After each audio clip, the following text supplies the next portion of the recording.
It brings me no joy to tell you all this, and it is just my impression, so take it for whatever you think it's worth.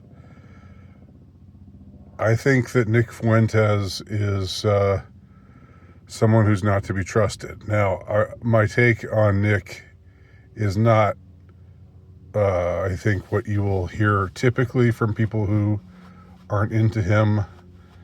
I'm not gonna.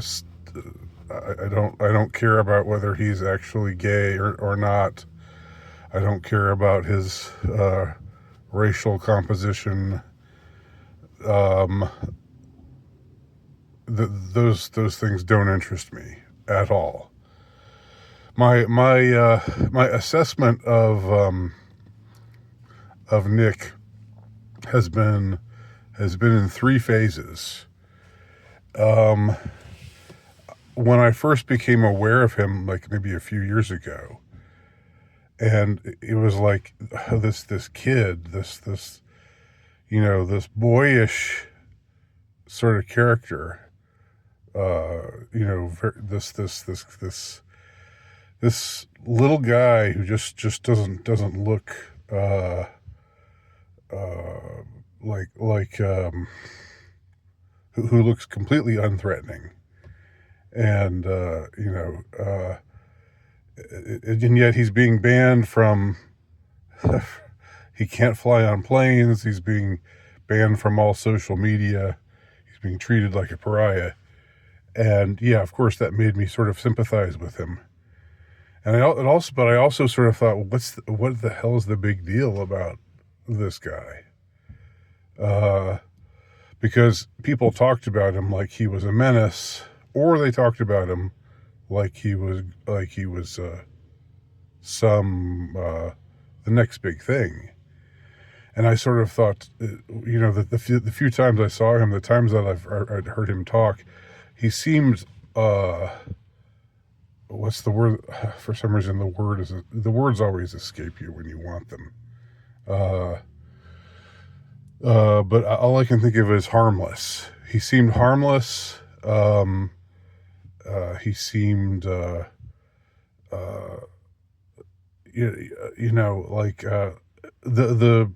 like this is a metaphor that I've used, or not really a metaphor, just a comparison that I used to talk about my impression of Nick Fuentes. Was he barely looked like he was out of high school. Like he looked like he could still have been in high school. Even today at age 27, I think he could possibly pass for a high school senior. He's a boyish looking fellow. He's slight. He's got kind of a higher register of voice. And so my thoughts were at the time, okay, this seems like, because I taught a couple of years of high school and it was miserable. I taught a few more years of college level, which was quite a bit more tolerable, but still not perfect. But what job is perfect, really?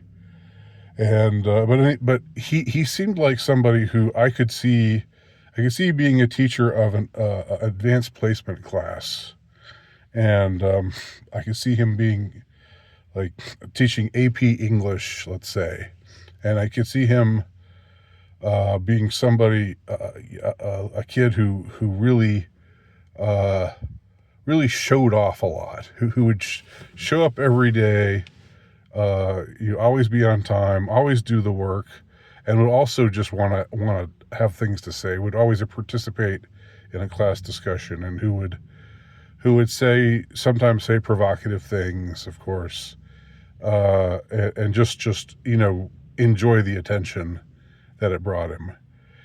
And but who I've known some kids like that, precocious high school kids, who are looking forward to going to college, have probably filled out all of their college resumes and are aiming for an Ivy League. that's what he that seeing him, the essence of Nick Fuentes. That's what he reminded me of. He didn't seem like a racist, sexist, homophobic menace to society. He didn't seem like a Jew hater. He didn't seem like the new Hitler. None of those things, none of those assessments of him made any sense to me at all. Now, more recently, in the last year or so, I've paid more attention to him. I've I've watched some of his interviews, and then I've gone and watched some segments on his show. And mea culpa, in many ways, I underestimated this guy. He looks boyish, he sounds boyish, he seems totally unthreatening, just in the way he comes across. And I'm not saying he actually is threatening, but I'm just describing him. But he is somebody who has a sense of humor and can be self-deprecating and can come across as very likable, very relatable, very unpretentious. He'll talk about anything. He'll talk about he how he loves McDonald's food and pizza. He's not a maha kind of guy, and he's got this kind of this kind of likable, friendly, approachable demeanor to him. But he's also a wise ass, and he revels in being a wise ass. And he can be very funny. He is a funny guy, but he's also very good at what he does. He's very intelligent, very erudite, very knowledgeable, and he can break things down. He can take an issue, talk about what's going on, and without stuttering or stammering or doing any, like me, without a bunch of unnecessary pauses and saying and a lot. He can just talk off the top of his head in a way that is extremely engaging for hours on end, and say very intelligent things, and I thought, well, okay, well, this is a kid I've been underestimating, Nick. So he's got something to offer here. And then I started. So that was the second phase of my Nick Fuentes awareness. I went from not taking him that seriously, not understanding why anyone took him seriously, to seeing that he was, a force to be reckoned with. He was intellectual. He was engaging. He was charming. Even in his some of his idiosyncratic takes on things, like him, being this devout Catholic, but someone who cusses a lot and really doesn't seem to be a big fan of women or of marriage. I sort of, even with those idiosyncrasies, those actually made him more interesting to me. And it didn't make me think necessarily that he's gay. I mean, I don't like that. You can be just somebody who doesn't foresee marriage for himself, and who doesn't really, I don't know, enjoy the company of women that much, because he makes points that I think are controversial, but I think deserve some credence about how women, especially younger women, often behave today. That is not very appealing. But that's just because I'm a fellow misogynist. You could just call me that, and dismiss me out of hand. I suppose, and some of you will. And, but when I started to pay a bit more attention to him, I saw that there's something slippery about Nick. I think um, what I'm afraid of is I don't know how much conviction, I don't know how much substance there is as far as what he really stands for. He seems like somebody who who, who could double talk. I've heard him double talk. I've heard him go back like I've heard him. Uh, he seems to be someone who calibrates his message depending on what he thinks is useful to say for the period of time in which he's talking. So, he'll spend most of his time, uh,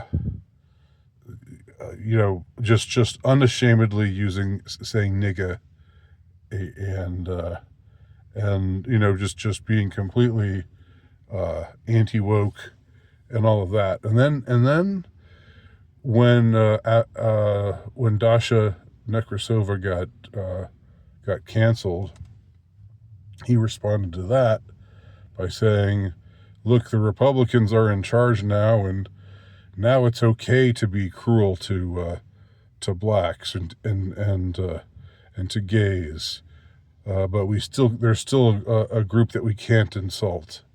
And so it's like he's saying, he put it in such a way that made it seem like he was suddenly not on board with being anti-woke when it came to saying things, just kissing the asses of protected groups, like blacks or gays or women or transsexuals or whatever. Uh, like he was like he was calibrating his message to try to reach. I thought to try to reach leftists, uh, who who were maybe resonating with his message about America first, or about maybe the leftists wouldn't say America first, but they would say we're tired of being allied with Israel when Israel is engaged in this destructive, some say genocidal assault on Gaza right now, and why are they getting billions of dollars in aid from the United States, and his whole tendency to attack mainstream, I mean, just to attack conservatism, to attack to turn on Trump, who I don't. Let me make this clear. I'm not saying be loyal to Trump. I'm not. That's not my shtick. I'm not loyal to any politician. But he just spends so much time calibrating his message and saying things that I think are designed to I get the impression that he part of his genius is seeing what his audience, what some parts of his audience or some parts of his potential audience would like to hear, and then telling them those things. And he's aware that people, it's not just young white right-wing men who are listening to him. He's aware that he's getting some attention from some other quarters, and he'll like and well, he plays both sides of a story. or he'll go from one set of talking points to a seemingly opposite set of talking points, just because it's convenient for him, or he sees the advantage of doing so. I remember him at first saying, oh, you people who are trying to blame Charlie Kirk's assassination on Israel are all ridiculous. There's no evidence for it. And, Israel's bad, but there's no evidence that they killed Charlie Kirk. That's what he says one time. And then he's shit talking once it becomes sort of a thing amongst more conspiracy-minded people on the right to really, I did this prior video where I was talking with Annalise about it was, the title of the video was the Erica Kirk Hate Brigade, and I remembered seeing how people were turning on Erica Kirk. And this is a controversial statement. I'm taking a controversial position here because I'm not. I haven't seen. I don't suspect Erica Kirk of any wrongdoing. I don't see her as somebody who's a bad actor, as they say. And I don't get any impression at all that she is cashing in on her husband's death, or that she's, my impression of Erica Kirk has been a positive one. I understand why people react the way that they do to her presentation style sometimes, but I think I don't buy into this whole oh, she's the happiest widow we've ever seen, that whole trope that's been going around. And just because she's appearing on things, just because you can go back and watch my video with Annalise where we talk about this if you want to hear more. But what I remember Nick doing was, like, on the one hand, he says on one of his shows, he says the people who are trying to blame Israel, that's silly, let's not go there, that's none of the facts are suggesting that that's true. None of the discernible facts that we can see are suggesting that Israel, that Charlie Kirk was a Mossad hit.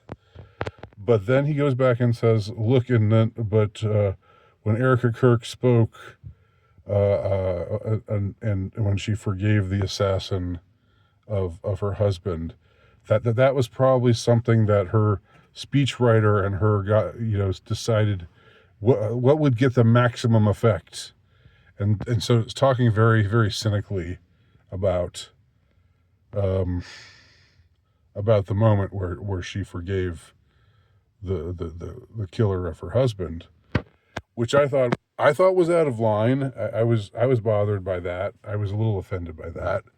But I think what bothered me more than the fact that I disagreed with what he was saying was just that I saw him again. I see him doing this thing where he calibrates his message, where he's aware of his audience and focuses on certain things at certain times in order to get certain people on board with him. And what I am seeing shades of here, what I'm seeing shades of with Nick Fuentes, is Richard Spencer 2.0. What a dud Richard Spencer turned out to be, huh? I mean, at least I think so. And I used to do podcasts with him. I used to hang out with him online, and was I guess sort of acquaintances, maybe even friends with him for a time, but that was a while ago. Richard became this figure that represented what was then called the alt-right. And he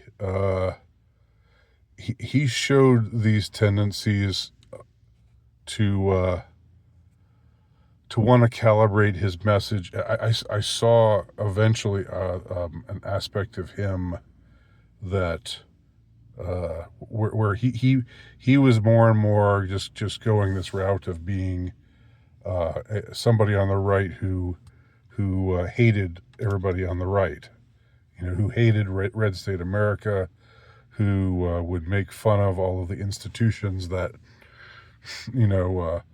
red-blooded American men would be into, like college football and what have you, and he was sort of this he was this snob who seemed to covet liberals and seemed to want to almost style himself as a liberal, just because he had this kind of clear spite against the against red state America, against the typical Republican voter out there. And he supported Trump for a time when he thought Trump was going to represent something different in American politics. But then after Trump, he saw that Trump was just being embraced by the red state Americans that he hated. Then he turned against Trump. And with Richard, I don't think he calibrated his take on things to try to win people over. I think it was more just because if anything, he was tin-eared. He was in some ways the opposite of Nick, I guess. He would he refused to signal that he was on board with red state America and what the values of the typical church-going American conservative. He wanted to be an edgy pagan Nietzschean atheist, who really thought that liberals were more intelligent and had it together more than conservatives were just a bunch of rubes and what have you. And so eventually he just turned against everything he was still supposed to represent the alt-right or the dissident right, but I don't know he changed his like he was pro-Russia, and then he became like some big war hawk for Ukraine, and he was pro-lockdown, and there were all kinds of positions that he took that I just thought, what the hell is he trying? I think he was maybe making. I think he was motivated by spite, but I think in a way he was trying to win over the liberals, to get the liberals to see that he was one of them, and that never worked. They still hate him, of course. They still look down on him. For some reason, some people in the dissident right still like him. I have no idea why, I shouldn't say like him, because I'm not talking about him personally, but who still think that he's got something valuable to offer. Whereas to me, it seems like he's just, for the last 7 years, has been wrong about everything, every important thing. Most importantly, wrong about the lockdown. Most importantly, wrong about the vaccine, or the Baj, as they used to call it here. The mandates and all of those totalitarian measures. He was in favor of all those things. campaigned for Biden in 2020, uh, gave his endorsement to Kamala Harris in 2024, which failed to move the needle. Surprise, surprise. But yeah, for a while, Richard Spencer was the guy who the media saw as the leader of the alt-right or the dissident right. And he made this whole series of blunders, tactical mistakes, or whatever they were, but I think they were motivated by some effort to calibrate. Again, a politician calibrates.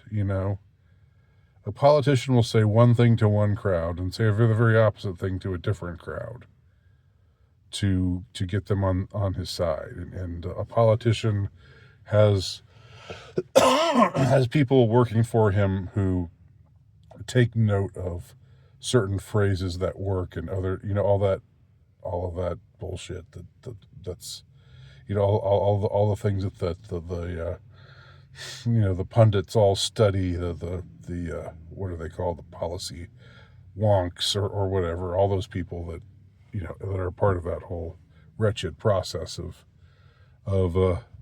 democracy, of campaigning, and of trying to win over people's votes and whatnot. And I should have begged for y'all's indulgence here because this is getting a little lengthy.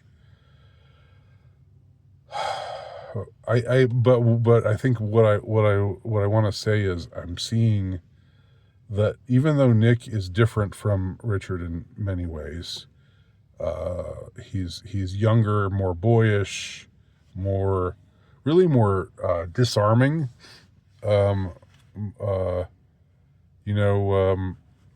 I thought Richard could be very likable at times. I'm remembering that, but he's not really thought of as likable now. So he didn't really succeed at coming across that way. But I think there's a disarming quality to hearing Nick speak, because he comes across as unpretentious. He'll joke around. He'll make fun of himself, and he'll talk about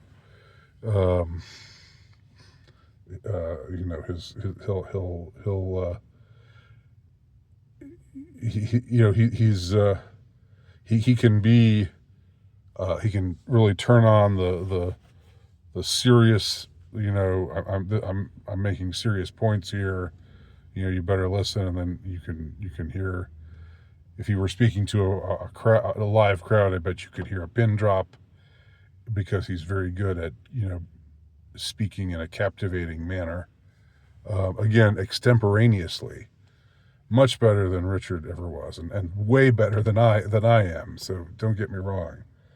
I'm not claiming anything about myself. I'm not claiming that I could do a better job, but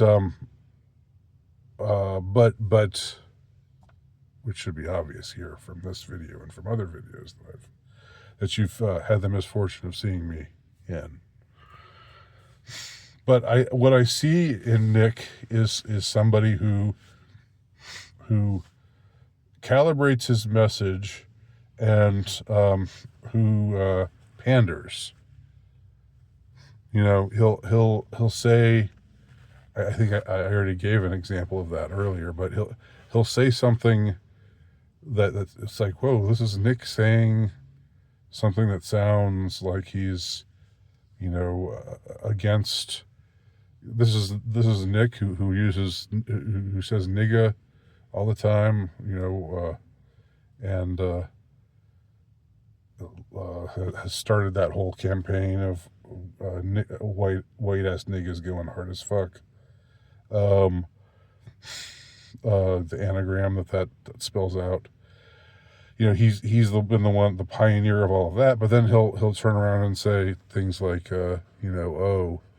under Republicans, it's okay to be cruel to blacks. Like one minute he says, blacks are more prone to criminal behavior and should be, and many of them should be in prison. But then the next minute he's saying something that sounds like he's against, like something that sounds almost liberal. It sounds like he's trying to appeal to the liberals who are like him, opposed to the Israel lobby. Or he's trying to convince them that he's one of them. And you know what really, and this has already gotten kind of lengthy, so let me close with this observation. I've seen a couple of, if you go on, watch him on Rumble. I usually don't watch like a 5-hour show of his or a 3-hour show. I don't usually watch it from beginning to end, but I see, smaller, more bite-sized snippets. And a couple of times I've watched him when he's receiving super chats. And the first time I thought it was hilarious. I thought it was completely, I was laughing. I was cracking up because he was getting super chats are when people send you money, right? I've never been able to enable super chats for myself because I'm just low. I'm just a low down, I'm just shitty. I'm lower than a snake's belly, as an older expression goes that I've remember hearing my dad use that term before. Lower than a snake's belly. That's me. I mean, I can't even enable super chats to work. If I could get super chats to work for me, and I was doing a live stream, and somebody was kicking me $5 or $10, and saying something, like, "Hey Andy, love you, love what you're doing. Keep up the good work." I would be gracious. I would say, thanks so much. And if they made a point that was maybe not the most profound point ever made, but still, still was basically true, I would find a way to talk about it that didn't insult the person who was giving me money, and in giving me money, making this statement. Or if I disagreed, I might just tell them that I disagreed and why I disagreed. And hopefully there would be a way to do that wouldn't just be boring, that wouldn't just be like, "Oh, thank you. Oh, thank you for the money. Oh, thank you for the money. Yes, right on. What you're saying is completely true. Right on." I understand the danger of that, but Nick is like, you watch him in these super chat segments. And again, the first time I saw it, it was really funny. Second time I saw it, it was still funny, but then I was thinking, what in the world is he doing here? Like, what he does is people give him like big, like $80, $150, $200, and one after the other. I mean, he's racking up the funds. And these are from, loyal listeners, people out there who mostly say nice things to him. And his response is to make fun of them. His response is to, like, if they say something that's kind of trite, he'll mock them for being trite. And then, or he'll just, if somebody starts to say something, and he finds it boring, he'll just skip it, and move on to the next one. And he's just all grumpy and grouchy and just mocking. And to the people who are sending him money and saying nice things to him and boosting him, and I would have thought, when the whole world hated you, when the whole establishment hated you, when you weren't even allowed to fly on airplanes, when you were being deplatformed everywhere, that I would have thought that getting that kind of affirmation and getting that kind of money from so many people would be really overwhelming, touching. You know, I can just imagine. I can only imagine. It's envy. It's envy on my part. I will admit it. If I were that kind of in that kind of situation, I would be I would be full on envy. I mean, I would be, or I am envious when I see him getting kicked all these super chats like $200, $250, $100, 150, $80. Generous funds where by the end of the night he's made a few grand for just from contributions from fans, and yet everything that they say, he finds something to make fun of. He seems to have this kind of contempt for his audience, which it's funny. Don't get me wrong. I see the humor in it. But to me, it suggests that he's not really serious. And I guess this is in a way contradicting what I was saying before, because what I was saying before is that he calibrates his message, that he panders, that I don't know what really lies at his core. I think when he was on Tucker's show, he was like, there were even moments where he was virtue signaling against racism, which is the last thing you would expect this guy to do.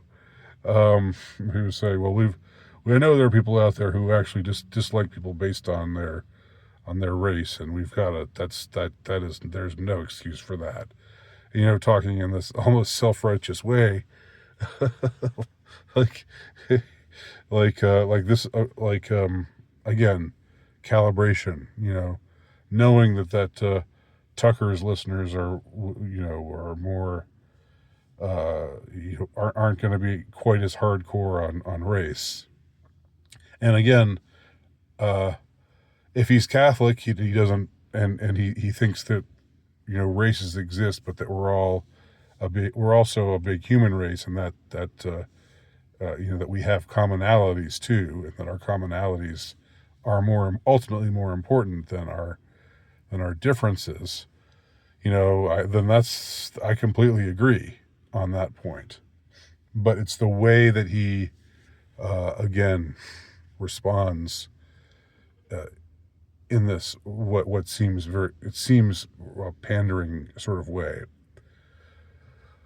But so on the one hand, he's doing that. On the other hand, when people are actually sincerely giving him money and telling him, way to go, keep it up, or maybe asking him questions that aren't the most thrilling questions in the world, or the most interesting questions in the world, or making statements that are sort of like what you hear on the internet every day, and maybe not the most thought-provoking stuff, but he just mocks everybody, almost without exception. Everybody who sends him a super chat, he mocks them. He puts them down.